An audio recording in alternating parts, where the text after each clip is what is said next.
Well, welcome back to Scoreboard. We are talking a little bit about what's going on in the world at the moment. And you know, the Women's World Cup just ended last week on Sunday. And the World Athletics Championship, the Kenyan Premier League is starting this weekend. And the English Premier League has already begun as well. So excitement again galore in this coming week is part of what we'll be talking about. We've got our guest in studio today, is James Situma. He's president of the Kenya Footballers Welfare Association and loves to talk matter sport. He'll be helping us to go through. Situma, it's good to see you again. Yes, I'm so happy. How have been the days? It has been good. You know, almost 6 weeks without football. But again, we are looking forward. You almost feel sick when there's no football.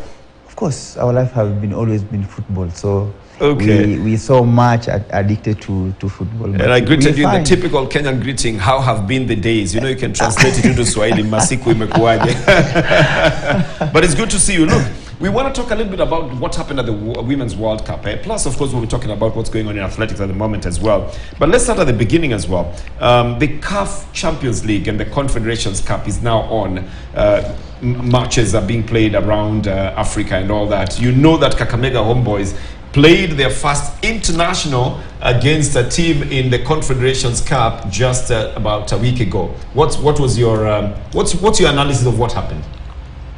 Yeah, I think first of all, I want to congratulate them because, you know, if you see their journey towards winning the cup, the Betway Cup, I think they really faced tough oppositions, and you know, they earned that position to play in the CAF Confederation. And I can say, okay, everyone wanted or wished that they could start with a win, but again, you know, just having that first step to play in the CAF Champions League Confederation, a team from the other side of the country, I think it was an achievement because you know, they have been growing slowly by slowly. The last 3 years, you could see like something is happening at Kakamega Homeboys, and it all goes down again to the structures. Remember, after the refurbished of the Buhungu Stadium, I think they have been having a very good run there down home, and they have been using the home advantage to win games because, you know, when you have good surface, using the home advantage,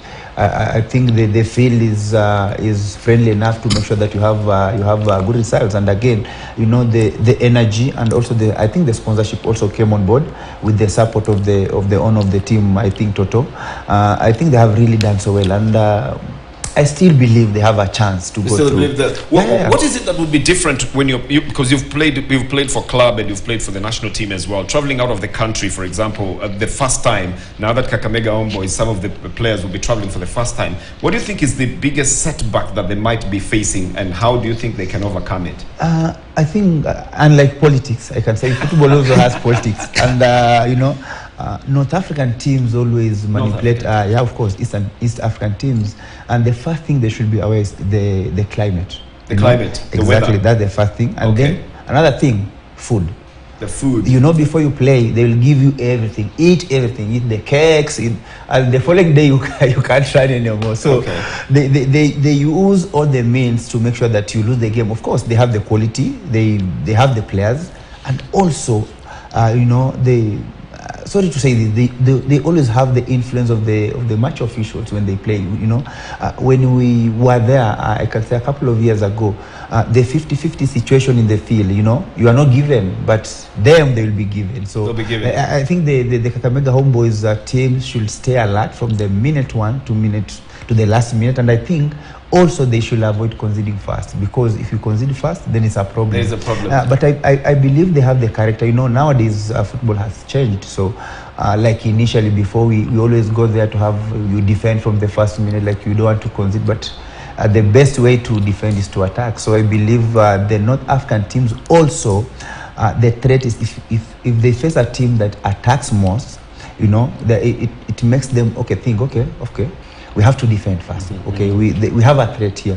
So I think the boys have to believe in themselves and go about. Well, there's something you have said there about you know, not conceding fast, and here the game ended in a 0-0 draw. Yes. And then you've talked about the climate and the influence of officials and the food, which is literally everything that you need to be able to win a match. Are you not giving them any chance? Do you want them to carry their own food? Yeah. If it's possible, If it's because possible. I'll give you an example. Like, okay, I'll mention maybe the rugby.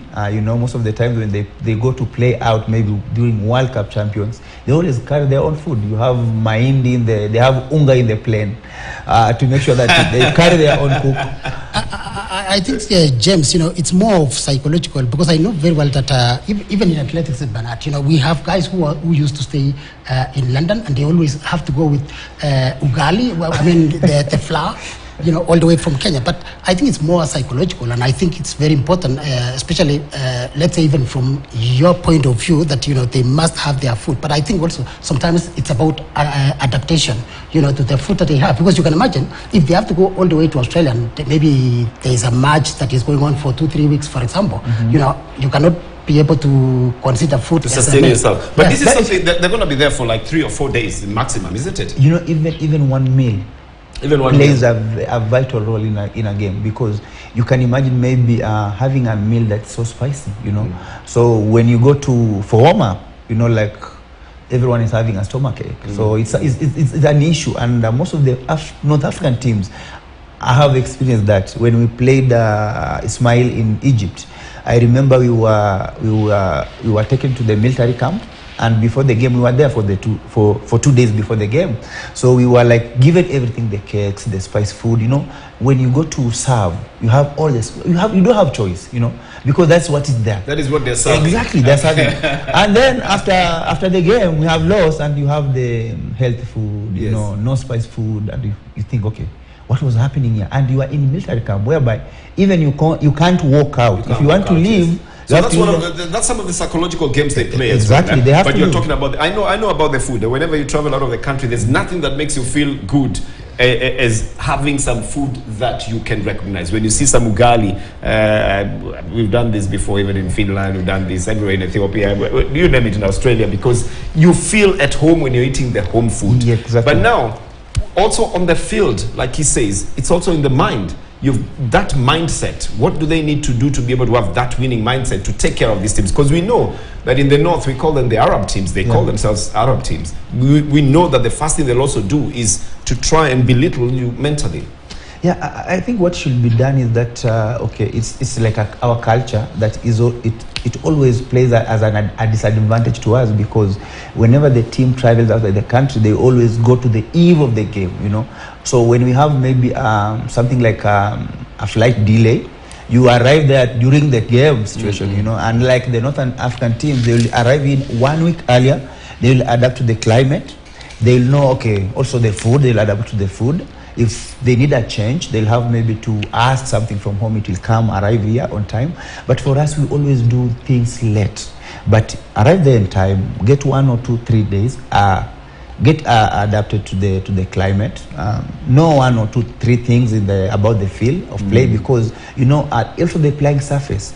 You know, like for us here in Kenya, we don't have, I can say, a more maybe flat playing surface, unlike the North African teams. You go there, maybe the field is so flat. It's watered, so the ball moves so faster. And here we are playing in a surface whereby before you get the ball, it takes forever. Yeah, you wait for it to bounce, and you are not sure where it's going to go. Okay, so facilities. So what you are advocating, James, is that any team that is able to go, I mean, then they should be able to be there. You should, plan in time, get there on time.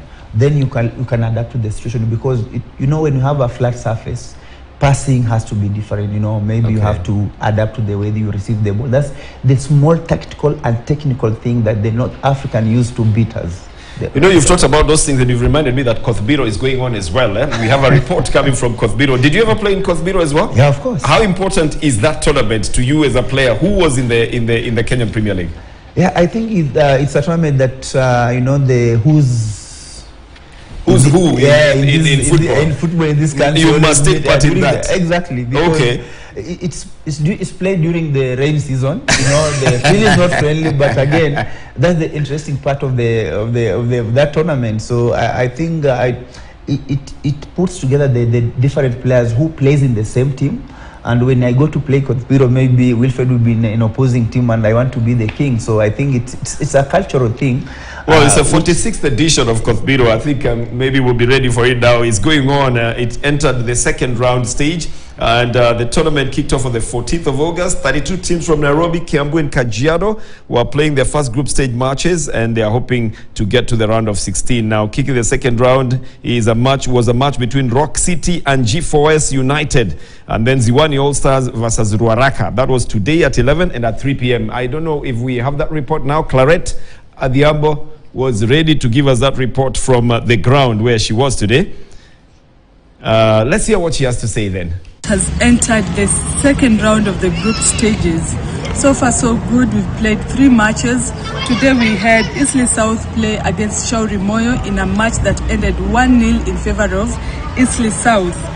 Yesterday there were so many, there were 2 entertaining matches between Rock City and Githurai 45 United. A very hard match, a very entertaining match that saw the two teams draw 1-1. And then we had Ruaraka All-Stars, veterans Ruaraka All-Stars play against the Homeboys, Ziwani All-Stars. Very entertaining match that was played in a very packed ground of Ziwani, with fans coming from across Nairobi to come and support Ruaraka All-Stars. Those who are supporting Ziwani All-Stars also came on board. The match ended 3-2 in favor of Ziwani All-Stars. I must say the tournament is so far going on very smoothly. We don't have any hiccups thanks to our sponsors, Kempes, Jamal, Arnold Origi, Sami Sholei. And we pray and hope that the smooth running of the tournament will go on to the end, to the finals. Maybe one challenge or two. The only challenge that we've experienced so far is some of betting firms are trying the guerrilla marketing tactics. What I would want to tell them is that what we are doing at Coast Bureau, we are building talents. And if someone wants to associate himself or herself with the brand Coast Bureau, we are urging them to come on board, to approach us directly so that we aim and we achieve our goals of building talents and growing the Kenyan football as it's supposed to be and to take it to the international standards and international levels. Thank you very much, Claret. You know what amazes me about Coast Bureau is there's always some controversy. That's the beauty of that tournament. The last time somebody took the prize money and disappeared with it. Now, this last edition, the prize money was given to the winners, but it confused them. They didn't take part in this edition now. Because it was too much money. Maybe there was too much money. And now this time round, some of the players. Claret is complaining about guerrilla marketing tactics. You know, what's your impression of Coast Bureau to you as a player in I think those controversy and the confusion makes it interesting. You know, if you have everything straight there, it's not. By the way, Coast Bureau is not normal. It's not normal. It's not normal. Okay. So yeah. It has to be that way. There has to be something exactly. And maybe the beauty this time is that it's being played during a dry season because it's always rainy. Yeah. Coast Bureau actually means the rain. At times you can go there, you want to watch football, and you get some of the small boys renting out the seats. Oh really? And the time you realize that those seats it's not their seats. So you have a seat, you stand. You're paying for a seat, but it's not even exactly. It doesn't belong to the person. Yes, you move. Maybe you want to ease out. You want to ease yourself. He picks the seat. He rents to another person. Oh really? Exactly. You don't find your seats there. Oh, Wilfred, we must go for this. Absolutely, we should. Because we have talked about Coast Bureau for so long. And if you allow me, Bernard, yes. I want to ask James. We are so much enthusiastic, about Kenyan football. And especially having Kakamega Homeboys, being able to play out there. Mm-hmm. Where do you see exactly, Kenyan football moving forward after being banned, for that duration? Yeah, I think it was a setback when we were suspended with FIFA because everything stopped, and we had a lot of confusion, even playing, you want to win the league, you don't know if you are going to represent the country, it doesn't have that competitive energy to make sure that okay, I'm the champion because I'm playing the legit league, you see. But again, for us, I think we have to start somewhere, and I can say for me, I think Waziri has a good intention with the Talanta Hela because football starts from grassroots. Like at the moment I'm not playing, so who can come, who is the next generation to come and fill my shoes. You know, we need those players coming up to make sure that they are guided and make sure that they are looked after, so that they can come and represent the country. And again, something good is that what I saw at Safari Park, you know, just honoring those people you feel that they did something for this nation.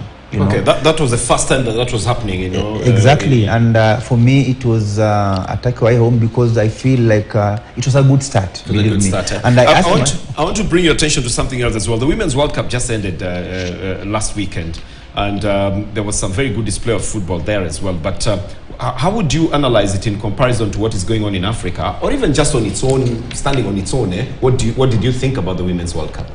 I think in general, women football has really changed, and I will give an example. Like us in Kenya, we have a very good national team, women football team. You know, like okay, during the COVID period. Maybe the question I should be asking you is: do you think they would have made it to the World Cup, the Kenyan women's team, because exactly, you know they missed their qualifying matches? Yes. It was okay. It was disappointed. It was beyond their maybe their reach. But again, as you asked, you know. For women, we really have a very shortcut way to go to the World Cup, and I believe they can do so because remember they only need 2 games. 2 games only to qualify to the World Cup. But again, I say women. They were actually 1 game away because they needed to play Uganda. Yes, home and away. Home and away. That's all. Yes, and they have to qualify. Yes. And remember what Zambia and Nigeria have done in the World Cup. You know, that tells you that we could do something when we just focus and make sure that we give the women attention. So for me, I can say, okay, I was disappointed because I was rooting for Japan. For me, it was the team of the tournament.